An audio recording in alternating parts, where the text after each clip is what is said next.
Hi அலக்கிட்டீஸ், இன்றைக்கி நம்ம டேயோட எஃப்னா my rugged husband episode 15 தான் பார்க்க போகிறோம். ஸோ வாங்க நம்ம வீடியோக்குள்ளே போயிடலாம்.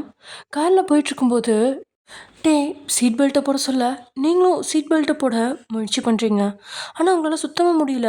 இதனால் காரை ஓரமாக நிறுத்தி உங்கள் பக்கம் நெருங்குறாரு நம்ம டே. அவரோட அந்த நெருக்கத்தில் அவரோட கண்ணும் உங்களோட முகத்தில் சீண்டுது. உடலெல்லாம் அப்படி சில்லுன்னு குளிர் காற்று வீச அவரோட உடலில் போட்டிருக்க அந்த சென்ட்டோட வாசம் வேற உங்களோட மனசை மயக்கா. கணவரோட முகத்தை இவ்வளோ நெருங்கி பார்த்து சைட் அடித்ததில் கண்களெல்லாம் உள்ள சொக்கி போக உங்களுக்கு சீட் பெல்ட் போட்டு விட்டுட்டா விலகினவர் நெக்ஸ்ட் டைம் இந்த மாதிரி சீட் பெல்ட் போடு அப்படின்னு சொல்லி காரை ஸ்டார்ட் செஞ்சு கிளம்புறாரு. ஆனால் நீங்கள் எங்கே சீட் பெல்ட் போடுறதெல்லாம் கவனிச்சிங்க? பக்கத்தில் நெருங்கி வந்த டேயோட வாசத்தில் அப்படியே மயங்கி இல்லவா இருந்தீங்க. இருந்தாலும் ஒரு முறை கூட கேட்டால் பிரச்சனை அப்படிங்கிறதுனால எல்லாத்துக்கும் சரி சாமி அப்படின்னு தலையை மட்டும் அசைக்கிறீங்க. ஒரு பெரிய 5 ஸ்டார் ஹோட்டல் முன்னாடி கார் வந்து நிற்க அங்கே ஏற்கனவே மயூரி அப்புறம் மற்ற சில பாடிகார்ட்களும் டேக்காக காத்துட்ருக்காங்க. அவரோட கார் வந்த உடனே எல்லாருமே பாதுகாப்புக்காக காரை சுற்றி நிற்க டே முதல்ல கீழே இறங்குறாரு. உங்களுக்கும் சீட் பெல்ட்டை கழட்டு தெரில, இருந்தாலும் ஏதோ தாறுமாறாக குத்துனதில் சீட் பெல்ட் ஆட்டோமேட்டிக்காக கழண்டுது. கார்லேருந்து கீழே இறங்கின நீங்கள் மயூரியை பார்த்தோன்னே சிரிச்சுக்கிட்டே தங்கச்சி நல்லா இருக்கீங்களா அப்படின்னு கேட்டுட்டீங்க. மயூரிக்கு பக்குன்னு ஆகிடுச்சு. அதுக்கு காரணம் உங்களோட பாசம் இல்லை, நம்ம டே மேலே இருக்க பயம்தான். கண் எல்லாமே டே தன்னை பார்க்குறானா அப்படின்னு அவன் பக்கம்தான் திரும்புது. அவளோட நல்ல நேரமாக என்னவோ டே மொபைல் எதையோ பார்த்தபடி இருந்ததால் மூச்சை இழுத்து விட்டு நல்லா இருக்கேங்க அப்படின்னு மெதுவாக சொல்ல நீங்கள் அடுத்த கேள்வியை கேட்க வரும்போது நைஸாக மயூரி தேவையில்லாத வம்ப வேண்டாம் அப்படின்னு அங்கேருந்து நகர்ந்து டேக் எதிரில் நின்றுக்கிட்டா. அப்போது பேக்கெட்டில் மொபைலை வச்சுட்டு உங்களை பார்த்தவன் நமக்கு 2 பேருக்கும் கல்யாணமான விஷயம் யாருக்கும் தெரியக்கூடாது. உள்ளே இருக்கிறவங்கள பொறுத்தவரை நீ என்னோட ஃபியான்சி. உள்ளே இருக்க யாருக்கிட்டையுமே நீ அவ்வளவா பேசக்கூடாது. குறிப்பிட்டு எந்த ட்ரிங்க்ஸையும் சாப்பிடவே கூடாது அப்படின்னு ஸ்ட்ரிக்டாக ரூல்ஸையும் போட்டான். நீங்களும் எல்லாத்துக்கும் சரி சரின்னு தலையாட்ட எல்லாருமே அங்கேருந்து நடக்க தொடங்கும்போது ஃபியான்சினா என்னது அப்படின்னு நீங்கள் கேட்ட வார்த்தையால் எல்லார் பார்வையும் உங்கள் பக்கம் திரும்புது. ஏன்னா ஒரு பேசிக் இங்கிலீஷ் கூட உங்களுக்கு தெரியல. அதையெல்லாம் தாண்டி டேயோட பார்வை உங்களை கேவலமாக நோட்டமிட்டபடி முறைச்சி பார்த்துக்கிட்டு அவன் முன்னே நடக்க உங்களுக்கோ நம்ம என்ன தப்பாக கேட்டோம் அப்படின்னு உங்களுக்கு புரியலை. இருந்தாலும் அவங்களுக்கு பின்னாடி போயிட்டு இருந்த பக்கத்தில் நின்ன ஒரு பாடிகார்ட் கிட்ட அண்ணே ஃபியான்சினா என்னது அப்படின்னு கேட்க அந்த பாடிகார்டுக்கு குப்புன்னு வியர்த்துருச்சு. டேக்காதுக்கு மட்டும் இது கேட்டால் தன்னை தூக்கி போட்டு மிதிப்பான் அப்படின்னு பயம்தான். இருந்தாலும் கட்டிக்க போகிற பொண்ணுன்னு அர்த்தம் அப்படின்னு சொல்லிட்டு பாடிகார்டு வேகமாக நகர நீங்களும் எதுவும் புரியாமல் அவங்க கூட பார்ட்டி ஹாலுக்கு போகிறீங்க. பிரம்மாண்டமான ஹோட்டலில் பின்பக்கத்தில் சுமார் 100க்கும் மேற்பட்ட நபர்கள் பார்ட்டி ஹாலில் இருக்காங்க. அதுவும் அரைகுறை ட்ரெஸ்ஸோட குடியும் கும்மாளம்மா அப்படின்னு வேற லெவல் பார்ட்டி தான். இதில் பாதி பேர் நீச்சல் குளத்தில் ஆண்களோட கூத்தடிக்கிறத பார்த்து உங்களுக்கே அருவருப்பாக இருக்கு. இந்த பார்ட்டியை விட உங்களோட திருமணம் அன்னைக்கு ஜிமின் நடத்தின அந்த பார்ட்டி கூட ரசிக்கிறபடியாக தான் இருந்துச்சு. ஆனால் இப்போது நீங்கள் வந்த பாட்டி முகத்தை சுளிக்கிற மாதிரி இருந்தாலும் கண்டு காணாத மாதிரி நம்ம டே பின்னாடியே நீங்கள் போக ஒரு சிலர்கிட்ட டே உங்களை அறிமுகப்படுத்தி வைக்கிறான். அதுவும் ஃபியான்சி அப்படின்னு சொல்லி தான் அறிமுகப்படுத்தி வைக்கிறான். இப்படி நேரங்கள் நகர மயூரி டேக் பக்கத்தில் வந்து அவன் காதில் ஏதோ ஒரு விஷயத்த சொல்ல பார்வை அங்கும் எங்கவா அவன் அலமோத தூரத்தில் ஒரே ஒரு டேபிள் மட்டும் ஆள் நடமாட்டம் இல்லாமல் காலியாக இருக்கிறத பார்த்து உங்கள் பக்கத்தில் வந்தவன் அங்கே போய் உட்காந்து நான் வர வரைக்கும் வெயிட் பண்ண, அதை மீறி எங்கேயாவது போனேன்னு வச்சுக்கோ தொலைச்சி கட்டிடுவேன் அப்படின்னு சொல்ல நீங்களும் அவன் கண் முன்னாலேயே அந்த சேரில் பவ்யமாக போய் உட்காந்துக்கிட்டீங்க. டே அங்கேருந்து ஹோட்டலுக்குள்ளே பாடிகார்ட்களோட போகிறான். நீங்கள் ஏதோ கல்யாண வரவேற்பு அப்படின்ற மாதிரி நினச்சிங்க. ஆனால் இப்போ தான் ஏன் இங்கே வந்தோம் அப்படிங்கிற மாதிரி உணர்வு தோணுது. இருந்தாலும் டே கூட வெளியே முதலாக வந்ததுனால எல்லாத்தையும் மனசார ஏற்றுக்கணும் அப்படின்ட்டு தூரத்தில் குழந்தைங்க டான்ஸ் ஆடிட்டு இருக்கிறத பார்த்தபடியே சிரிச்சிட்டு உட்காந்துட்ருக்கா. டே நேராக ஹோட்டல் ரூம்குள்ளே வந்தவன் ஒரே ஒரு ரூம் முன்னாடி போய் நிற்க மயூரி அந்த ஹோட்டல் ரூமோட கதவை தட்ட ஒரு லாயர் வந்து கதவை திறந்து ஹலோ மிஸ்டர் டே அப்படின்னு கையை நீட்ட அவனை சுத்தமாக மதிக்காம டே உள்ளே போகிறான். பின்னாடி இருந்து பாடி கார்டுகளும் உள்ளே போகிறாங்க. உள்ளதான் அகல்யாவும் அவங்க அப்பாவும் இருக்காங்க. அவங்களுக்கு முன்னாடி இருக்க சேரில் எதுவுமே பேசாமல் கூலாக போய் உட்காந்தவன் கால் மேலே கால் போட்டு கண்ணாடியை கழட்டி பின்னாடி நின்ன மயூரி கையில் கொடுத்துறான். என்ன சார், என்ன விஷயமா வர சொல்லியிருக்கீங்க அப்படின்னு அவனோட வார்த்தை எதிர இருந்த 2 பேருக்குமே எரிச்சலை தான் அதிகரிக்குது. ஹவு டேர் யூ, என்ன விஷயமா வர சொல்லியிருக்கேன்னு கூலாக கேட்குறியா? என்னை கல்யாணம் பண்ணிக்கிறேன்னு சொல்லி ஏமாற்றி எங்கள் கம்பெனியை ஆட்டையை போட்டது மட்டும் இல்லாமல் இங்கே ஒருத்தியை கூட்டிகிட்டு வந்து அவளை ஃபியான்சின்னு வேற இன்ட்ரடியூஸ் பண்ணி வச்சுக்கிட்டு இருக்கியா? ஒழுங்கு மரியாதையாக எங்கள் கம்பெனியை எனக்கு திருப்பித்தா, இல்லைன்னா என்னை உடனே கல்யாணம் பண்ணிக்கோ அப்படின்னு அகல்யா கோவத்தில் கொந்தளிக்க அதை கேட்டு கூலாக காதில் கையை விட்டு நோண்டி சில செகண்ட்ஸ் அவங்கள வெறுப்பேற்றுறவன், இதுக்கு தான் வர சொன்னீங்களா? இது முன்னாடியே தெரிஞ்சிருந்தா இன்னும் ஒரு மணி நேரம் லேட்டாக வந்திருப்பனே அப்படின்னு அவன் கோவத்தை இன்னும் தூண்டினவன் கவர்ச்சி கண்ணியாக உட்காந்துருக்கா அகல்யாவை பார்த்து, மிஸ் அகல்யா, உன்னோட கம்பெனியை உனக்கு திருப்பி தரவும் முடியாது. உன்னை மாதிரி ஒன்றுக்கும் உருப்படாத ஒருத்தியை என்னால் கல்யாணம் பண்ணிக்கவும் முடியாது. உன்னால் என்ன பண்ண முடியுமோ அதை நீ பண்ணிக்கோ அப்படின்னு டே அவங்களோட மிரட்டலுக்கெல்லாம் பயப்படாமல் சொல்ல, இங்கே பாருங்க மிஸ்டர் டே, நான் நினச்சா கோர்ட் கேஸ்னு கொண்டு போய் உங்கள் மானத்தை வாங்க முடியும். ஆனால் நான் அந்த மாதிரி எதுவும் போகலை. ஒழுங்கா என் கம்பெனியை திருப்பித்தான், இல்லைனா என் பொண்ணை கட்டிக்கோ அப்படின்னு அதுலேயோட அப்பாவும் கராராக சொல்ல, ஓகே மிஸ்டர் ஈஸ்வரன், நீங்கள் சொன்னதை நல்லா யோசித்தேன். நீங்கள் பேசாமல் கேஸ் போடுங்க, நான் கோர்ட்டில் சந்திச்சிடுறேன் அப்படின்னு சொல்லிட்டு அவன் அங்கேருந்து போக தயாராக, எப்படி மிரட்டினாலும் பயப்படாமல் கூலாக இருக்கிறானே அப்படின்னு அதுலியாவும் ஈஸ்வரனும் ஒருத்தர் பார்த்துக்கிட்டு திணறாங்க. அப்போது டே முன்னாடி வந்து நின்ன லாயர், சார் நீங்கள் அசால்ட்டாக நினைக்காதீங்க.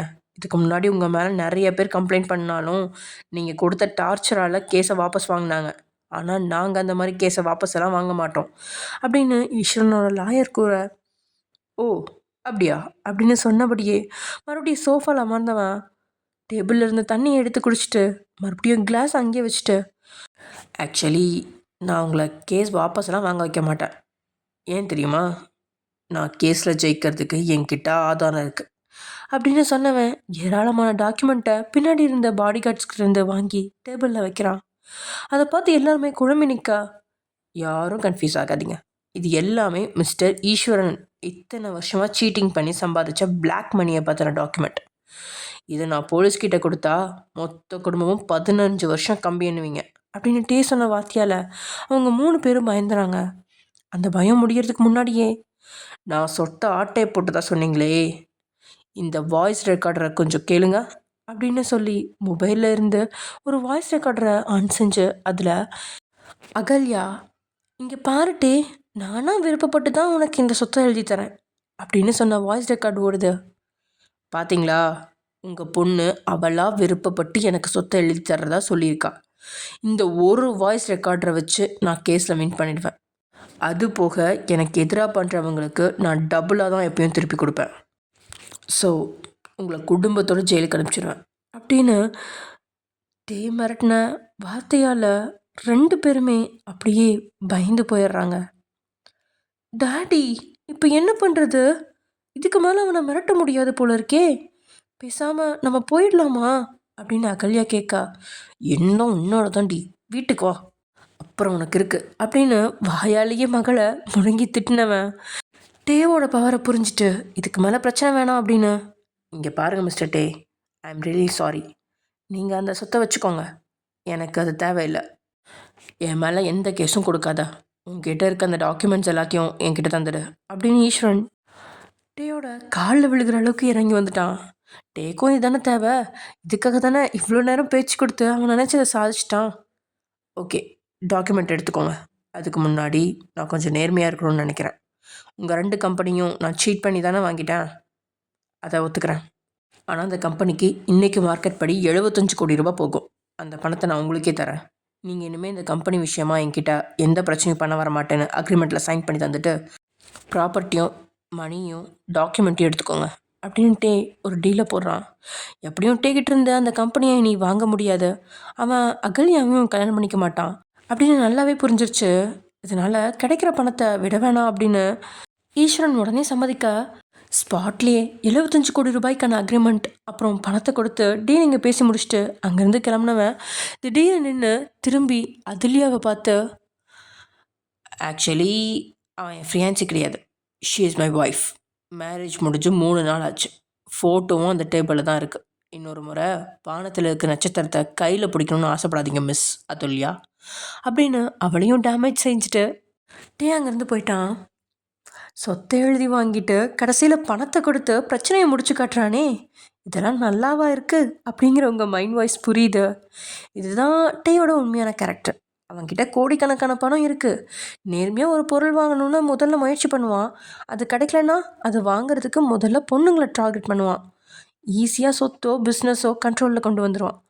அதுக்கப்புறம் கேஸ் வராமல் இருக்க இது மாதிரி சீட்டிங் பண்ணி சாமர்த்தியமாக முடிச்சிடுவான். ஆக மொத்தத்தில் அவனுக்கு ஒன்று வேணும்னு நினச்சா அது கண்டிப்பாக அவனுக்கு வேணும். அது பிஸ்னஸோ சொத்தோ மட்டுமில்லை, வயனையும் சேர்த்து தான். யாருக்கிட்டையும் அசிங்கப்பட்டதில்லை, தோல்வியை தழுவினதில்லை அப்படின்னு வாழ்ந்த அகல்யாவுக்கு டேயோட வார்த்தை ஆத்திரத்தை தூண்டுது. அவன் முன்னாடி ஒரு கால் தூசிக்கு சமம் அப்படிங்கிற அளவுக்கு தன்னை கருதி அவமானப்பட்டவளுக்கு டே மேலே ஒரு வெறி வருது. அவனை பழி வாங்கணும் அப்படிங்கிற எண்ணத்தை வளர்த்துக்கிட்டவ டேபிள் இருந்த ஃபோட்டோவை எடுத்து பார்க்க, டே ஒயனோட கழுத்தில் தாலி கட்டுற ஃபோட்டோ தான் அந்த ஃபோட்டோ. அதை பார்த்த அதுல்யாவுக்கு இத்தனை நாள் தான் ஆசைப்பட்டவன் இன்னொருத்திக்கு சொந்தம் அப்படின்னு நினைக்கிறப்பயே பயங்கர ஆத்திரமாக இருக்கு. இங்கே டேயோட கெஸ்ட் ஹவுஸில் காலிங் பெல் அடிக்கிற சத்தம் கேட்டு சமையல் செஞ்சிட்டு இருந்த நம்ம ஜிமின் வெளியில் வரான். என்னது, ஜிமினுக்கு சமைக்க தெரியுமா அப்படின்னு நினைக்காதீங்க. அவனுக்கு நல்லாவே சமைக்க தெரியும். ஆனால் அவனுக்கா என்னைக்காவது தோணுச்சுன்னா சமைப்பான். நேராக வந்து முன்பக்க கதவை திறந்து பார்த்தவன் உதட்டில் புன்னகையோட வெளியில் நின்றுருந்த 3 பேரையும் கட்டி பிடிச்சு, அச்சான் எப்படா இருக்கீங்க அப்படின்னு அவன் சத்தம் போட, அவங்களோ ஐயோ கட்டி பிடிக்காதடா விடுடா விடுடா அப்படின்னு அலறி துடிக்கிறாங்க. ஏன்டா மச்சான், எப்பயுமே கட்டி பிடிச்சிக்குவோம், அடிச்சுக்குவோம், உதச்சிக்குவோம், இதெல்லாம் சகஜம் தானே. இன்றைக்கி என்ன உங்கள் பக்கத்தில் வரவே விட மாட்டேங்கிறீங்க அப்படின்னு கேட்கா. அப்பச்சி அந்த கொடுமையை ஏன்டா கேட்குற? உன் ஆளு மயூரி இருக்காளே, இன்னைக்கு எங்கள் வீட்டுக்கு வந்தாடா. ஒரு நாளும் இல்லாமல் வீட்டுக்கு வந்திருக்காளே, டீ போட்டு கொடுக்கலான்னு ஃப்ரிட்ஜை ஓப்பன் பண்ணேன். அதுக்கு முன்னாடி என்ன அடித்து துவைச்சு காய போட்டு ஃப்ரிட்ஜுக்குள்ளேயே மூடி வச்சு போட்டாடா அப்படின்னு ஒருத்தன் கத்துற. அவனுக்காவது பரவாயில்ல, ஃப்ரிட்ஜுக்குள்ளே தான் தூக்கி போட்டா. என்னை என் பொண்டாட்டி முன்னாடியே கவட்டையிலேயே மிதிச்சு உடச்சிட்டாடா அப்படின்னு இன்னொருத்தன் புலம்ப. 3ஆவதாக இருந்தவன் பேசவே இல்லை, கண்ணீர் விட்டு அழுதுட்ருக்கான். ஏன்டா மச்சானே இப்படி அழுவுற, உன்னடா பண்ணுனா அப்படின்னு ஜிமின் கேட்க, பே பே பேன்னு மட்டும் அவன் புலம்ப. ஜிமின் எதுவும் புரியாமல் பார்க்க, அது ஒன்றும் இல்லைடா மச்சான், இவன் வேற அந்த பொண்ணுக்கிட்ட ஏதோ வம்பிழுத்துருக்கான் போல இருக்கு. அந்த பொண்ணு அடித்து பஞ்சராக்கி இவன் பேசுகிற பேச்சுக்கு இவன் நாக்கில் மட்டும் ஒரு சூளத்தை மாட்டி விட்டுட்டா. அதான் பையனோட நாக்கு பஞ்சராகி கிடக்கு, இனி 2 நாளைக்கு அவனுக்கு பேச்சே வராது அப்படின்னு 3 பேரும் புலம்புறாங்க. நண்பர்களோட நிலையை பார்த்து சிரிக்கிறதா இல்லை வேதனைப்படுறதா அப்படின்னு தெரியாத ரியாக்ஷனை கொடுத்தவன், சரி அதெல்லாம் விட மச்சான், எதுக்குடா மயூரி உங்களை அடிச்சா அப்படின்னு அவன் கேட்க, நீ ஏதோ டாக்குமெண்ட்டை ஒழிச்சு வச்சிருக்கியாவே, அந்த டாக்குமெண்ட் எங்கன்னு கேட்டுதாண்டா எங்களை துவச்சி காய போட்டா பிச்சி அப்படின்னு அவங்க புலம்ப. இப்போ தான் ஜிமினுக்கு விஷயமே புரிய 3 பேரையும் உள்ளே கூட்டிகிட்டு வரான். சாப்பிட வகை வகையாக சாப்பாட்டையும் கொடுக்குறான். நண்பர்கள் சேர்ந்தா கொடி இருக்காதா என்ன, அதனால் அந்த 3 பேரும் வாங்கிட்டு வந்த பாட்டிலெல்லாம் எடுத்து வெளியில் வைக்க மூக்கு முட்டை குடிக்கிறாங்க 3 பேரும். பெருசாக குடிப்பழக்கம் இல்லை அப்படின்னா கூட நண்பர்களோட சேர்ந்தும்போது ஒரு கிளாஸ் உள்ளே போகும். இப்படி குடிச்சு 4 பேரும் சோஃபாலே 4 வாக கிடக்க, டே மச்சான் எங்களை அடித்ததுக்கு நீ தாண்டா அவளை பழி வாங்கணும், அவள் கழுத்தில் தாலி கட்டுடா மச்சான், அதுவும் மிரட்டி தாலி கட்டுடா, ஃபர்ஸ்ட் நைட்டை கூட கத்துற முடிச்சிடுறா அப்படின்னு ஒருத்தன் சொல்ல, அட ஏன்டா நீ இப்படி பேசுகிற, எனக்கு குடித்த போதையெல்லாம் தெளிஞ்சிரும் போல இருக்கு, நான் மட்டும் தாலியோடு அவன் முன்னாடி போனால் அந்த தாலியை என் கழுத்தில் வச்சு நெரிச்சு என்னைய காலி பண்ணிடுவாடா அப்படின்னு ஜிமின் புலம்ப. அதெல்லாம் தெரியாது மச்சான், அவளை நீ தான் பழி வாங்கணும் அப்படின்னு இன்னொருத்தன் கத்த. அட சும்மா இருடா, உண்மையாகவே எனக்கு மயூரி மேலே ஃபீலிங்ஸ் எதுவும் இல்லை, சும்மா அவளை வெறுப்பேற்ற தான் அந்த மாதிரி பேசுவேனே தவிர எனக்கு அவளை மாதிரி பொண்ணுங்களை பிடிக்காது அவள் நான் எக்ஸ்பெக்ட் பண்ணுற அளவுக்கு நல்லா போல்டாக தான் இருக்கா. ஆனால் என் அண்ணாவை பார்த்து பயப்படுறா. அந்த ஒரு விஷயத்தில் அவளை எனக்கு பிடிக்கல. ஆனால் நேத்திக்கு நான் ஒரு பொண்ணுக்கிட்ட பேசினேன்டா. அவள் குரலே அப்படியே ஃபயராக இருந்துச்சு. நான் ஒரு பையனை கூட அவன் மதிக்கல. அவ்வளோ பேசுகிறாடா மச்சான். அந்த மாதிரி ஒரு பொண்ணை கல்யாணம் பண்ணிட்டா நல்லா இருக்குங்கிற ஃபீலு செம்மையாக இருந்துச்சு மச்சான். ஆனால் என்ன, நாளைக்கு கல்யாணம் பண்ணால் அவங்களுக்காக டைம் ஸ்பெண்ட் பண்ணணும், குடும்பத்தை மெயின்டைன் பண்ண வேலைக்கு வேற போகணும், புள்ள குட்டிக்காக சம்பாதிக்கணும். ஆக மொத்தத்தில் எனக்கு இருக்கிற சுதந்திரம் காலி ஆகிடும். அதனால தான்டா மச்சான் மூடிக்கிட்டு இருக்கேன் அப்படின்னு ஜிமின் புலம்ப. ஆப்போசிட்லேருந்து எந்த ஒரு சவுண்டுமே வரல. என்னடா அப்படின்னு திரும்பி பார்க்க 3 பேரும் மட்டையாயிட்டாங்க. அட போங்கடா புண்ணாக்கு பசங்களா, உங்ககிட்ட போய் புலம்புனேன் பார்த்தியா. இருந்தாலும் அந்த பொண்ணு வாய்ஸ் அழகாக தாண்டா இருந்துச்சு அப்படின்னு குடிபோதையில் புலம்பிக்கிட்டே கிடக்குறான் ஜிமின். இங்கே நீங்களும் ரொம்ப நேரமாக அங்கேயே உட்காந்துருக்கீங்க, வயிறு வேற பசிக்குது. அவன் உங்களை விட்டுட்டு போய் 1 மணி நேரத்துக்கு மேலே ஆகிடுச்சு. நேரமும் 10 கிடக்க ஒரே இடத்துல உட்காந்து சோர்வாகி போய் எழுந்து நிற்கிறீங்க. இருந்தாலும் அவனோட வார்த்தைக்கு பயந்து அங்கேருந்து நகராமல் தான் நிற்கிறீங்க.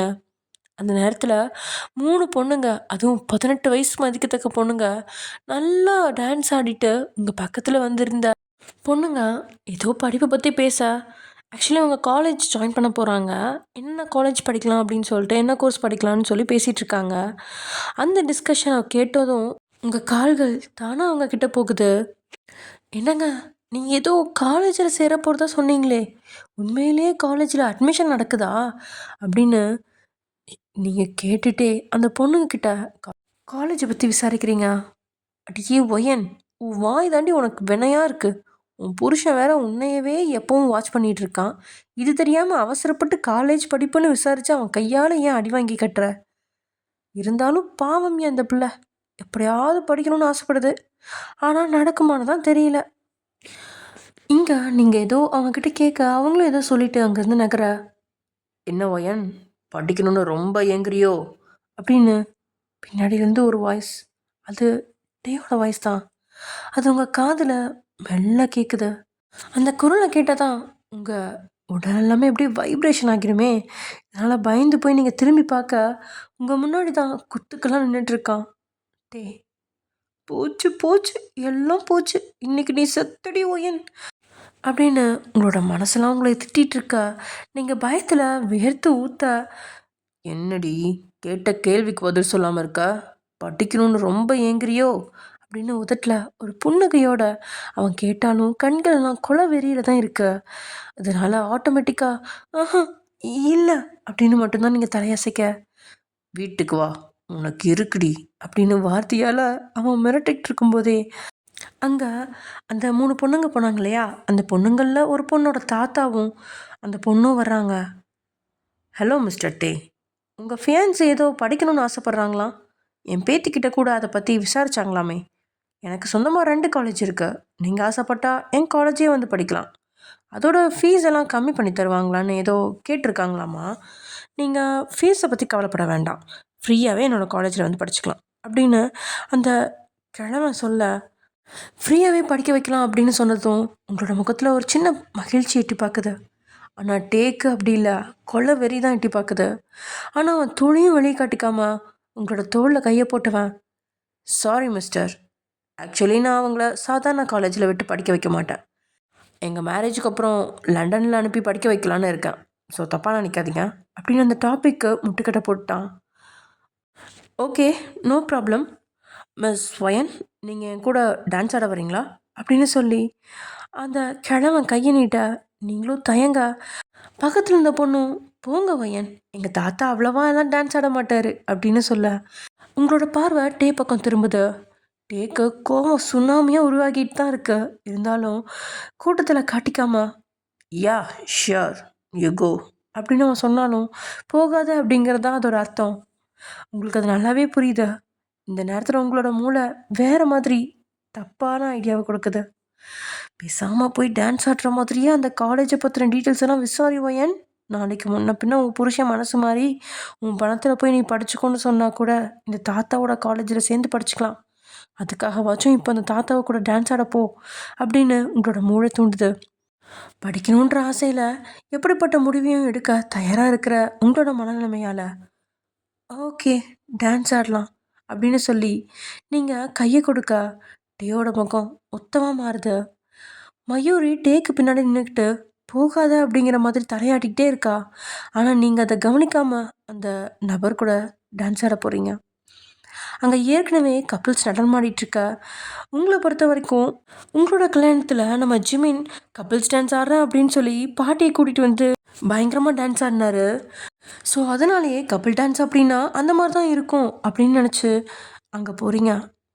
ஆனால் அங்கே வந்த அடுத்த செகண்ட் அந்த கிழமை உங்கள் இடுப்பில் அவனோட 2 கையும் வச்சுக்கிட்டான். இதை நீங்கள் எதிர்பார்க்கவே இல்லை. என்னதான் தாத்தான்னு நீங்கள் கூப்பிட்டாலும் ஒரு ஆணோட கை தீண்டும் போது பெண்களுக்கு ஒரு அசௌகரியமாக தானே இருக்கும். அந்த உணர்வில் நீங்கள் நெளிஞ்சுக்கிட்டே அப்படி லேசாக விலக முயற்சிக்க அவன் இடுப்பை அழுத்தமாக பிடிச்சி கமான் வயன் டான்ஸ் ஆடுங்க அப்படின்னு சொல்லி உங்களோட இடுப்பை அங்கும் இங்குமா அசைக்கிறான். அதோட தோல்லெல்லாம் கை வச்சுக்கிறான். உங்களுக்கு கண்ணெல்லாம் நொடி பொழுதில் கலங்க. என்னை விடுங்க, எனக்கு டான்ஸ் ஆட விருப்பம் இல்லை அப்படின்னு சொல்லி நீங்கள் அங்கேருந்து விலக முயற்சிக்க அவன் அழுத்தமாக உங்களோட கையை பிடிச்சி விடாமல் உங்களோட கழுத்தில் முகத்தை வச்சு இட்ஸ் என்ஜாய் வயான், உங்கள் ஃப்யூச்சர் ஹஸ்பண்டுக்கு தான் டான்ஸ் ரொமான்ஸ்னு எதுவுமே தெரியாது. ஸோ என்ன மாதிரி ஆட்கள் கூட என்ஜாய் பண்ணிக்கோங்க அப்படின்னு அவன் சொன்ன வார்த்தையை இப்போதான் உங்களுக்கு தப்பாக தெரியுது. அவன் வேற பிடிச்சிருக்கிற பிடியிலேருந்து விடவும் இல்லை. சத்தம் போட்டு தப்பிச்சு போகலாம் அப்படின்னாலும் அது டேக்கு தான் கேவலம். அங்கே டான்ஸ் ஆடிட்டுருப்பாங்க எல்லாமே கேவலமாக கையை வச்சுட்டு தான் ஆடிட்டுருக்காங்க அப்படிங்கிறது இப்போ தான் நீங்கள் கவனிக்கிறீங்க. இதனால் பயத்தில் உறைஞ்ச நீங்கள் தூரத்தில் நின்றுட்டு இருந்த டேவையும் அதுக்கு பின்னாடி நின்றுட்டு இருந்த மயூரியும் தான் பார்க்குறீங்க. மயூரிக்கும் அவனோட அத்துமீறல் நல்லாவே தெரியுது.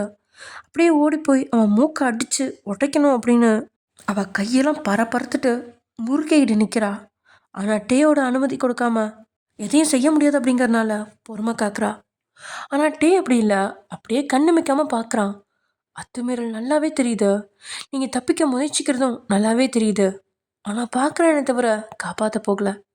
இதனால் பின்னாடி நின்றுட்டு இருந்த மயூரியோ இதுக்கு மேலே விட்ட அந்த கிழமை ஓவராக போயிடுவான், அதுக்கு முன்னே நாமளே ஏதாவது பண்ணிட வேண்டியதான் அப்படின்னு நினச்சிக்கிட்டே பாஸ் நான் போய் ஒயன் மேடத்தை கூட்டிகிட்டு வரட்டுமா அப்படின்னு சொல்லி நகர போக அவனும் கையை நீட்டி அங்கேருந்து மயூரியை போக விடாமல் தடுக்கிறான்.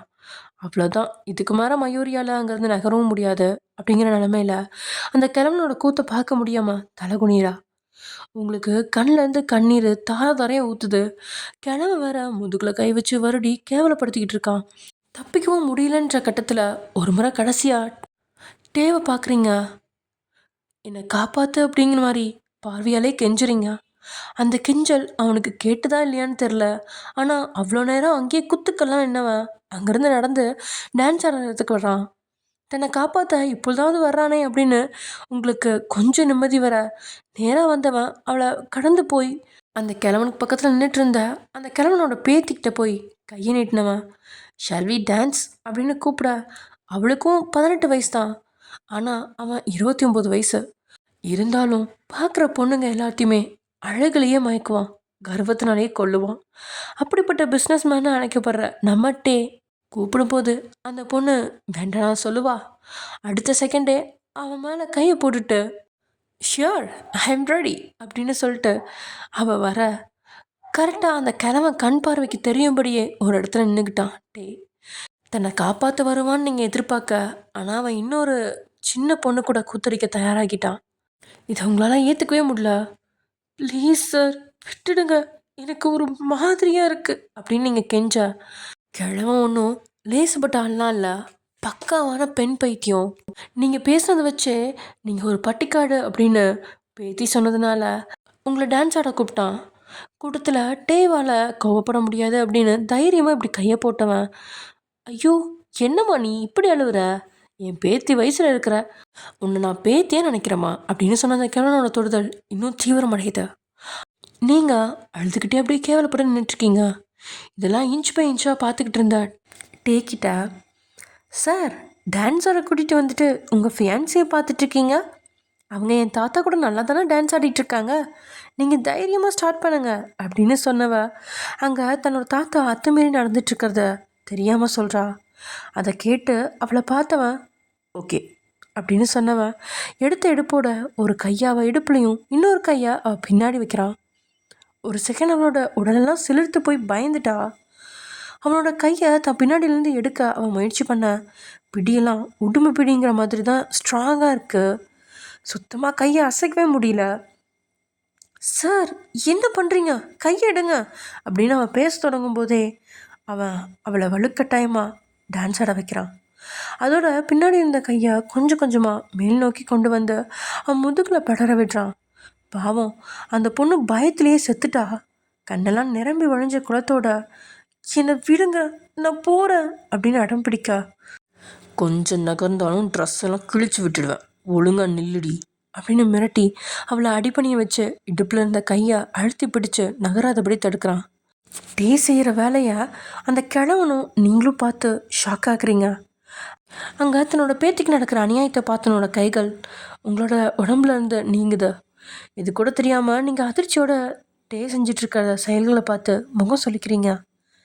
என்ன இவர் இவ்வளோ மோசமாக நடந்துக்கிறாரு, பாவம் அந்த பொண்ணு அப்படின்னு நீங்கள் பதறி நிற்கும் போதே அந்த கிழமை பொறுக்க முடியாமல் டே பக்கத்தில் வந்து தன்னோட பேத்தியோட கையை இழுத்து தான் பக்கம் கொண்டு வர அவளோ விம்மி விம்மி அழுதுகிட்டே தன்னோட தாத்தாவை கட்டி பிடிக்கிறா.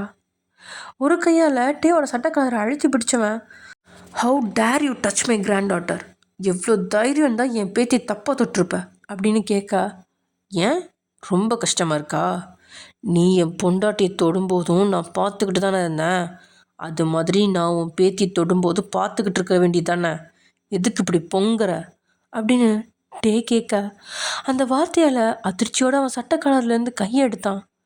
இப்போ தான் அந்த பேத்திக்கும் டே ஏன் இப்படி செஞ்சான் அப்படிங்கிறது புரிஞ்சு கட்டிப்பிடிச்சுன்னு தாத்தாவை விட்டு விலகி அவரை கேவலமான ஒரு பார்வை பார்க்குறா. இங்கே பாரு, தேவையில்லாமல் பேசாத டே, உன் ஃபியான்சி விருப்பப்பட்டு தான் என் கூட வந்தா, டான்ஸ் ஆடும்போ டச் ஆகிறதெல்லாம் சகஜம், ஆனால் நீ வேணும்னே என் ஃபியான்சியை மிஸ்யூஸ் பண்ணுற அப்படின்னு சொல்லி கொந்தளிக்க, அது எப்படி, நீ என் பொண்டாட்டியை தடவுனா அதுக்கு பேர் டான்ஸு, நான் உன் பேத்தியை தடவுனா அதுக்கு பேர் ஹராஸ்மெண்ட்டா, நான் நினச்சா எல்லார் முன்னாடியும் உன்னை மாதிரி பொம்பளை பைத்தியங்களை தூக்கி போட்டு மிதிச்சிருக்க முடியும், பட் அப்படி பண்ணி நான் என் பேரை கெடுத்துக்க மாட்டேன், இன்னொரு முறை நீ இந்த மாதிரி எந்த பொண்ணை தொட்டாலும் ஒரு செகண்ட் உன் பேத்தியோட ஞாபகம் வரணும், அதுக்காக தான் இவ்வளோ கேவலமாக பண்ணேன், சொந்த வீட்டு பொண்ணுன்னா வலிக்குது, ஊரா வீட்டு பொண்ணுன்னா இலக்காரமாக போச்சா, இன்னொரு முறை ஏதாவது பொண்ணை தப்பாக பார்க்கவோ தொடவோ செய்யும்போது உனக்கு உன் பேத்தி ஞாபகம் வரணும், வரல நான் வர வைப்பேன் அப்படின்னு பேத்தி முன்னாடியே வச்சு தாத்தாவை கேவலப்படுத்துகிறான். இப்படி ஒரு கேவலத்தை இத்தனை வருஷத்தில் சந்திச்சதே இல்லை அப்படின்னு பேத்தியோட முகத்தை கூட பார்க்காம தலை குனிஞ்சு கூனி குறுக்கி போகிறான் அந்த கிழமை. சாரி மிஸ் அப்படின்னு சொல்லிட்டு அவன் முகத்தை கூட பார்க்காம நேரடியாக உங்ககிட்ட வந்தவன் உங்களோட கையை பிடிச்சி இழுத்துட்டு உங்களை அழைச்சி போகிறான். அவன் கை உங்களோட எலும்பை உடைக்கிற அளவுக்கு பிடிச்சிருக்கிறதுலையே இன்றைக்கி தரமான சம்பவம் இருக்குது அப்படிங்கிறது புரிஞ்சிருது உங்களுக்கு. பயந்து நடுங்கி பாட்டி நடக்கிற இடத்த விட்டு வெளியே வர அவன் வேகத்துக்கும் அவன் இழுத்து இழுப்புக்கும் ஈடு கொடுத்து ஓடி வந்த நீங்கள் தெரியாமல் சேலையோட முன்பக்கத்துலேயே மிதிச்சிட்டிங்க. அப்படியே தடுமாறி கீழே விழ போனாலும் எப்படியோ விழாமல் சமாளிக்கிறீங்க. ஆனால் இடுப்பில் செருகி இருந்த சேலையும் கலண்டுருச்சு. அவன் வேற அதை கண்டுக்காமல் இழுத்த இழுப்பில் உங்களை அழைச்சி காருக்கு கொண்டுட்டு வர ஒரு கையால் மொத்த சேலையும் சேர்த்து இடுப்போடு பிடிச்சபடி அவன் பின்னாலேயே ஓடுறீங்க. காருக்கு பக்கத்தில் வந்தவன் பின்னாடி வந்த பாடி கார்ட்ஸை பார்த்து நான் வீட்டுக்கு கிளம்புறேன் அப்படின்னு சொல்லிட்டு உங்களை உள்ளே தள்ளுறான். சீட் பெல்ட்டை போட்டு விட்டவன் பட்டார்னு கதவை மூடிட்டு அவனும் வந்து காரில் ஏறுறான். உங்களோட நிலைமையை பார்த்த மயூரிக்கு லேசாக பாவமாக இருக்கு. ஆனால் அவளால் எதுவும் செய்ய முடியாதே, எல்லாம் தலையெழுத்து அப்படின்னு பின்னாடி இருந்த காரில் ஏறி புறப்படுறாங்க. கார் பார்ட்டி ஹாலுக்கு வந்த வேகத்தை விட இப்போ மின்னல் வேகத்தில் போகுது. லேசாக எங்காவது மோதுனா கூட 2 பேத்துக்குமே மரணம் அப்படிங்கிற நிலைமையில கார் போயிட்டுருக்கு. அதுக்கெல்லாம் காரணம் டேயோட கோவம் தான். இருக்கிற கோவத்தை இப்போது உங்ககிட்ட காட்ட முடியாது அப்படின்னு காரோட வேகத்தில் காட்டிகிட்ருக்காரு. நீங்களும் எப்படியாவது கலண்ட சேலையை இடுப்பில் செருக்கலாம் அப்படின்னு முயற்சிக்க சீட் பெல்ட் தடுத்து நிற்குது. அதுவும் டைட்டாக இருக்கிறதுனால சீட் பெல்ட் தாண்டி உள்ள சேலையை நுழைக்க முடியல. சீட் பெல்ட்டு கழட்டலாம் அப்படின்னாலும் அவன் மேலே இருக்கிற பயத்தில் கழட்டவும் முடியல. இதனால் ரொம்ப அவஸ்தையோட சேலையை கையில் தான் பிடிச்சிருக்கீங்க. இன்னும் பைத்தியக்காரி, நீ எல்லாம் எதுக்கடி உசுரோட இருக்க? அந்த கிழவன் கூட டான்ஸ் ஆடணும்னு போனியே, இப்போ அந்த கிழவன் எங்கெல்லாம் டச் பண்ணான்னு உனக்கு தெரியும் தானே? உனக்கு என்ன கொழுப்பு கூடி போச்சா? இல்லைனா அவன் டச் பண்ணணும்னு தான் டான்ஸ் ஆடணும்னு அவன் கிட்ட போனியா அப்படின்ட்டு சத்தம் போட, அவன் சத்தத்தில் மொத்தமாக பயந்து நடுங்கினாலும் டே செஞ்ச செயலையும் உங்களால் ஏற்றுக்கவே முடியல. டே தண்டனை கொடுக்கணும் அப்படின்னா அந்த கிழவனுக்கு தண்டனை கொடுக்கலாம். அந்த பொண்ணு என்ன பாவம் பண்ணா? அவன் மேலே அப்படி ஒரு டச்சிங் அவன் செஞ்சுருக்கக்கூடாது தானே? அப்படி உங்கள் மனம் யோசிச்சுட்ருக்க. என்னடி அமைதியாக இருக்கா? பதில் சொல்லு. எதுக்கு அவன் கூட டான்ஸ் ஆட போனேன் அப்படின்னு அவன் காரோட கண்ணாடியை உடைக்கிற அளவுக்கு சத்தம் போடுறான். நான் தப்பு பண்ணேன், அதை ஒத்துக்கிறேன். நீங்கள் பண்ணது உங்களுக்கு தப்பாக தெரியலையா? அந்த பொண்ணு 18 வயசு சின்ன பொண்ணு. அவளுக்கு என்ன தெரியும்? நீங்கள் அவளை இப்படி எல்லாரும் முன்னாடியும் கேவலப்படுத்திட்டீங்களே. என்னை பொறுத்தவரை அந்த கிழவனும் நீங்களும் ஒரே மாதிரி தான் நடந்துக்கிட்டீங்க. உங்கள் 2 பேருக்குள்ளே எந்த ஒரு வித்தியாசமும் இல்லை அப்படின்னு ஏதோ ஒரு வேகத்தில் மனசில் தோணுதை சொல்லிட்டீங்க. அதை கேட்டவனோட முகம் அனலாக கொதிக்க அப்படியே 100 கிலோமீட்டர் வேகத்தில் போயிட்டு இருந்த காரு சடன் பிரேக் போடுது. நீங்கள் சீட் பெல்ட் போட்டதுக்கப்புறம் கூட ஒரு செகண்ட் திணறி போகிறீங்க. காரும் அவனோட பிரேக்கோட அழுத்தத்தில் நின்றுட சீட் பெல்ட்டை கழட்டினவன் பக்கத்தில் இருந்த பட்டனை அழுத்தி உங்கள் பக்கத்தில் இருக்க கார் டோரை திறந்து விடுறான். அப்படியே உங்களை பிடிச்சி வெளியே தள்ளுறான். அவன் தள்ளின வேகத்தில் நீங்கள் கீழே விழ திரும்பி கூட பார்க்காம காரை ஸ்டார்ட் பண்ணி கிளம்பிட்டான். நீங்கள் சுத்தமாக எதிர்பார்க்கவே இல்லை. இருந்தாலும் பயந்து நடுங்குறீங்க. கீழே விழுந்த வேகத்தில் சேலையை படப்படன்னு பிடிச்சிட்டு என்னங்க விட்டுட்டு போகாதீங்க, எனக்கு பயமாக இருக்குது அப்படின்னு கத்திக்கிட்டே பின்னாடி ஓடுறீங்க. 5 ஸ்டெப் கூட எடுத்து வைக்கல, அதுக்குள்ளே முன்னாடி இருந்த கார் உங்கள் கண்ணை விட்டு மறைஞ்சு போயிடுச்சு. அட பாவி, இப்படி விட்டுட்டு போயிட்டியே. உன்னை பின்ன பழக்கம் இல்லாத ஊரில் அந்த பிள்ளை என்னடா பண்ணும்? ஓகே ஃப்ரெண்ட்ஸ், இதோட இந்த எபிசோட முடிச்சுக்கலாம். நெக்ஸ்ட் எபிசோட நாளைக்கு பார்க்கலாம். பாய்.